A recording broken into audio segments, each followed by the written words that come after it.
They're the Mario Brothers, and plumbing's their game, but now that Nintendo's in the movie game, there's no telling what film we'll get hooked on next. Mario and Luigi's Adventure has broken records like the brothers themselves breaking blocks with their heads. But just what's inside? Well, that's what we're here to find out. This is 107 facts about the Super Mario Bros. Movie. Welcome to ChannelFrederator, the cartoon central of the internet. Before we begin, we publish new videos every week, so be sure to subscribe to our channel and ring the bell to get notified about our latest videos. And with that out of the way, let's get into the video. Number 1.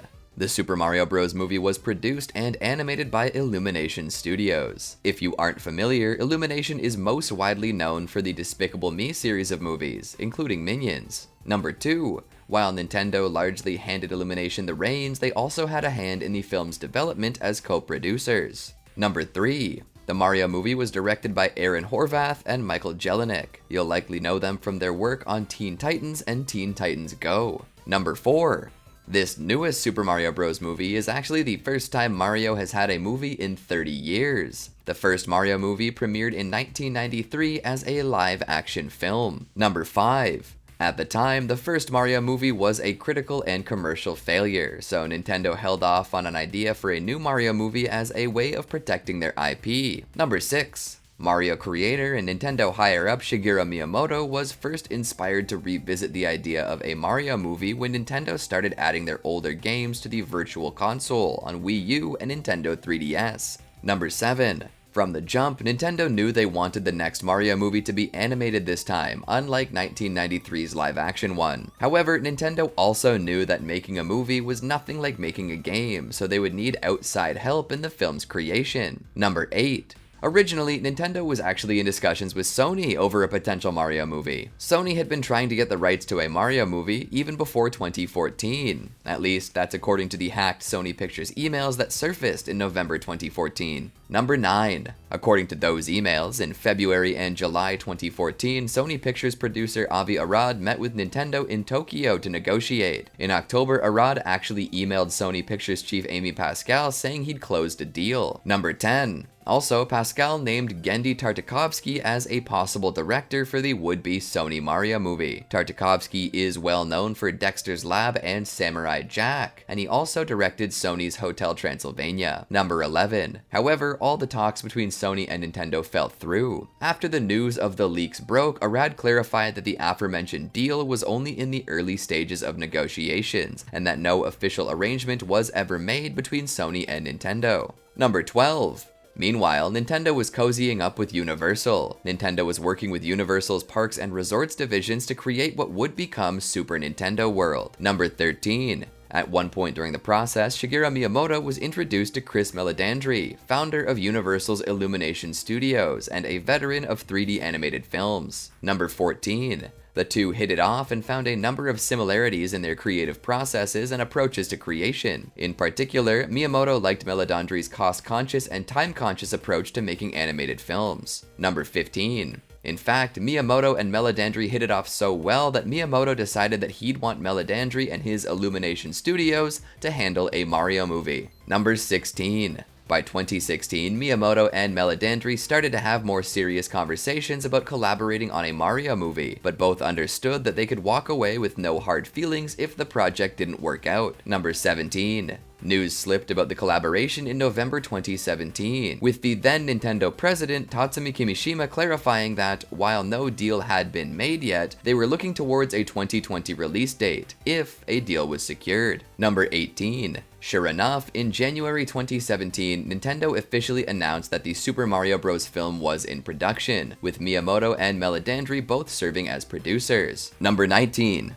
The main cast of characters was announced as part of a Nintendo Direct in September 2021. Leading things off, the first announcement was Chris Pratt as Mario. Number 20. The reaction to Chris Pratt's casting was mixed to say the least, and memed endlessly to say more. Also, the news put to bed any speculation or possibility that Charles Martinet, Mario's longtime voice actor in the games, would be reprising his role for the movie. Number 21. Charles Martinet is in the movie though, just not as Mario. He actually plays Mario and Luigi's father. This is the first time we've gotten a real good look at Mario and Luigi's family in any official capacity. Number 22. The designs for Mario's family that we see in the movie come from Nintendo themselves. The company actually had designed Mario's family years ago and gave the concepts to Illumination as a starting point. Number 23. According to Horvath, while Illumination Studios adjusted a number of the family's designs, Mario's mother and father are very close to Nintendo's original designs. In fact, Mario's dad is almost a one-to-one recreation of Nintendo's notes for the character. Number 24. Charles Martinet also plays another smaller role in the Super Mario Bros. Movie, Giuseppe. He's the guy playing the arcade game in the pizzeria. Number 25. Early impressions of Chris Pratt's Mario voice weren't optimistic, but his original take on the character sounded very different from what audiences got to hear. According to Carrie Payton, Pratt's first Mario voice leaned much more into the New York Italian vibe. Number 26. Oh, and for the record, Carrie Payton voices the Penguin King. You'll recognize his voice as Cyborg in Teen Titans and Teen Titans Go. Number 27. However, Pratt's early version of Mario's voice was scrapped. Apparently, it had a little too much New Jersey in it, and even sounded too much like Tony Soprano. Number 28. Of course, while Mario is naturally the star of the Super Mario Bros. Movie, he's just that, one of the Mario brothers. His brother Luigi is played by Charlie Day. Number 29. Just like in Pratt's case, Charlie Day's original voice for Luigi was far too Italian mobster sounding for the rest of the team's taste. Where Pratt sounded too much like Tony Soprano, Charlie's first Luigi voice apparently sounded straight out of the classic gangster film Goodfellas. Number 30. Of course, it's not a Mario movie worth its salt without Princess Peach. She's played by Anya Taylor-Joy. Number 31. This is actually the first time out of Japan that Princess Peach has been called Peach in anything other than a game. For the longest time, she's just been referred to as her old school localized name, Princess Toadstool. Number 32. Where there's Peach, you know Bowser isn't too far, cooking up one of his schemes. For the Super Mario movie, the Koopa King is played by Jack Black. Number 33. Bowser's top henchman, Kamek, is voiced by Kevin Michael Richardson, a prolific voice actor who's appeared in tons of projects, including Family Guy and The Simpsons. Number 34. Keegan-Michael Key, one half of Key and Peele, plays both halves of Toad in the Super Mario Bros. Movie. Number 35. As far as the character's speaking rhythm go, Key actually based his voice for Toad on a friend of his. He noted that most examples of Toad's original voice are just a series of exclamations, as he called them, so there wasn't much for him to go on in terms of reference. Number 36. While Chris Pratt as Mario took the gold medal for memed casting choices, Seth Rogen playing Donkey Kong definitely came in with a solid silver. Number 37.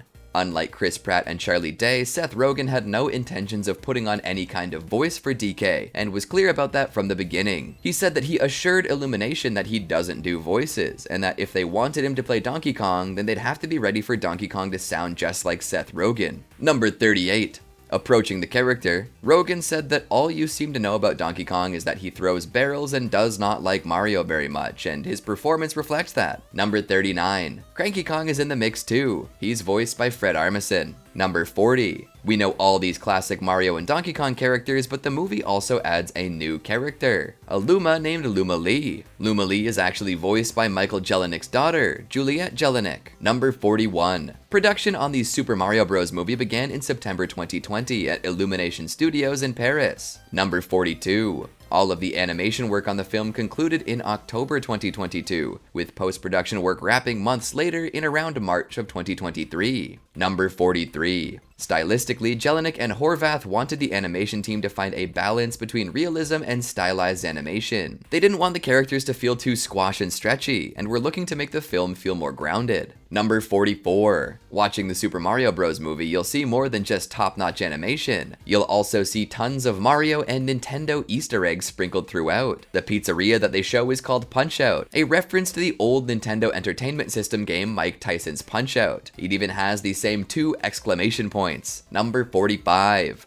The pictures on the walls of Punch-Out! Pizzeria feature a number of classic Punch-Out! Characters like Little Mac, his trainer Doc Lewis, and a few famous Punch-Out! Series opponents like Glass Joe and Bear Hugger. Number 46. In the Punch-Out! Pizzeria, there's also an arcade cabinet for a game called Jumpman. It's a callback to what Mario was originally called when he first appeared in the 1981 arcade game Donkey Kong, before he was called Mario. Number 47. With his blue shirt and red overalls, Giuseppe's design is also a callback to Mario's original look when he was still known as Jumpman. Number 48. While in Brooklyn, you can see a French restaurant in the background called Chasse du Canard. Translated into English, Chasse du Canard means duck hunt, like the classic NES light gun game packaged with the OG Super Mario Bros. The restaurant even has the Duck Hunt duck as a logo. Number 49. You can also see a painting of the dog from Duck Hunt in the apartment where Mario and Luigi take their first plumbing gig. Number 50. In that same apartment, you can see a glass statue of a Pikmin as well. Number 51. The music from Mario and Luigi's plumbing commercial is actually the theme song of the Super Mario Bros. Super Show, featuring Captain Lou Albano as Mario. Number 52.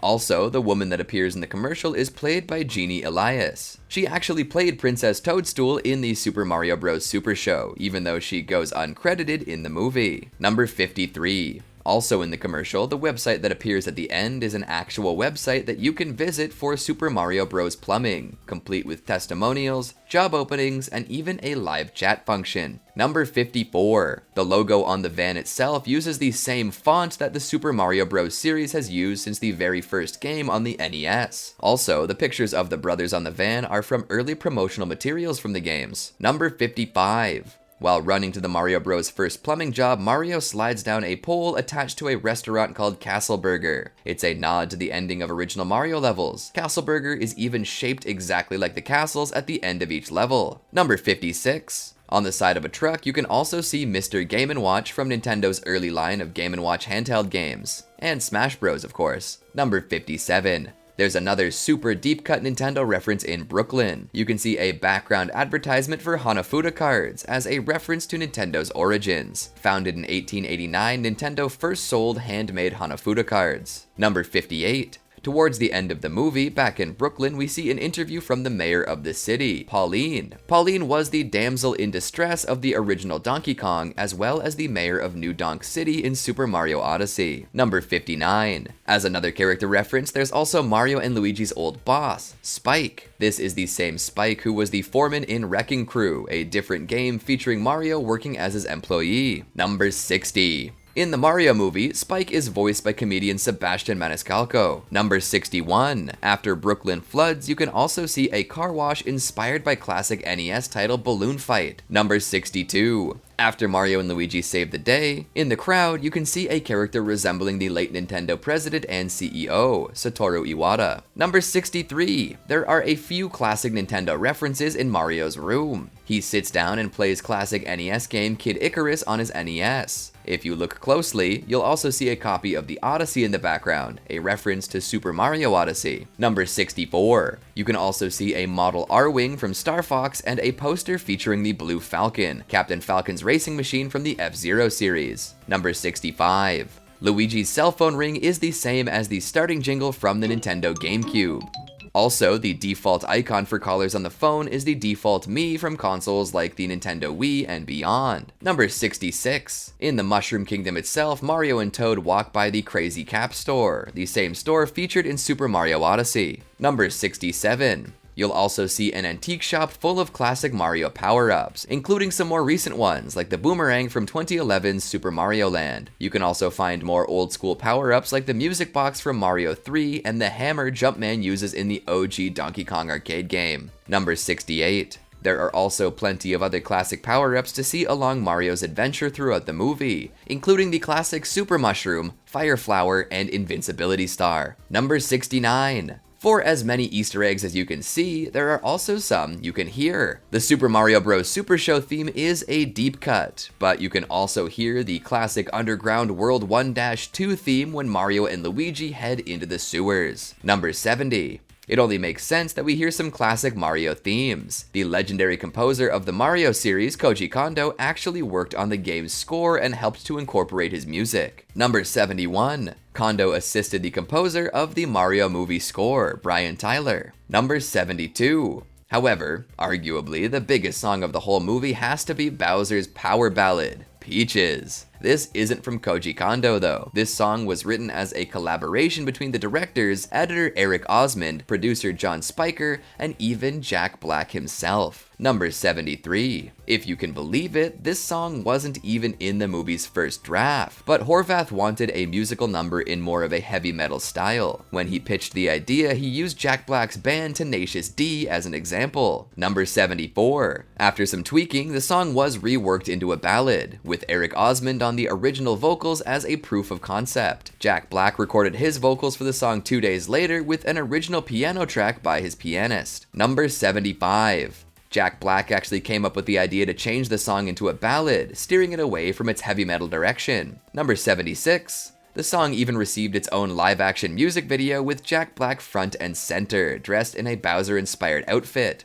The music video was directed by Cole Bennett of Lyrical Lemonade. Number 77. The song Peaches gained some legs and popularity in its own right, reaching number 61 on iTunes streaming chart and even cracking into the Billboard Hot 100 at the 83 spot. Number 78. The piano that Bowser plays actually has the name Ludwig von Koopa on it, a reference to one of the Koopalings from Super Mario Bros. 3. Number 79. Once Mario reaches the inside of Peach's castle, we hear the same Peach's Castle overworld theme from Super Mario 64. Number 80. Around the castle, you can even see a number of paintings that would lead to the levels from Super Mario 64. Number 81. After Mario and Luigi get split up, we then catch up with Luigi and hear the theme from the classic GameCube launch title Luigi's Mansion. Number 82. While it is Mario's movie, first and foremost, there are a number of Donkey Kong shoutouts as well. When DK makes his big entrance at the arena, you hear the unmistakable DK rap from the opening of Donkey Kong 64. Number 83. Confusingly, the song is not properly credited to its composer, Grant Kirkhope, in the credits. The DK rap simply is attributed to the game itself, from Donkey Kong 64. Number 84. There are plenty of classic Donkey Kong characters in the background of the arena, like the famous Diddy Kong, Dixie Kong, and Funky Kong.